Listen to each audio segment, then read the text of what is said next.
Okay, reason number 5, bakit nagkakaroon ka ng LOS? Yung kable mo is ganito.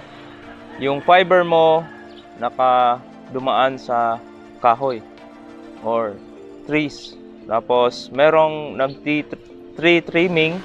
So posible masagi yung fiber mo diyan sa tree trimming activity. So mapuputol 'yan kasi yung tagalinis ng mga tagaputol ng puno is don't care lang naman sa fiber optic. So yan, puputulin talaga nila yung mga kable or accidentally na maputol yung fiber optic, masali during tree trimming. So yan. So hindi kasi maagapan yan kasi during bagyo maglilinis yan sila ng trees. Magpuputol ng puno para sa mga malinis. So yun, may mga fiber na dumadaan doon sa taas ng puno.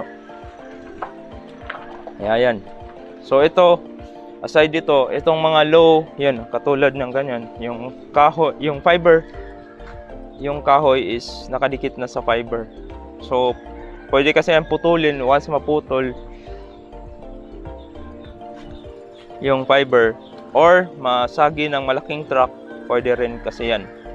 Aside sa tree trimming, pwede ma-drag by vehicle. Yung mga trucks na dumadaan dito, since maliit yung daan, mapuputol rin yung fiber nyo. So magkakaroon rin ng LOS, loss of signal, yung modem.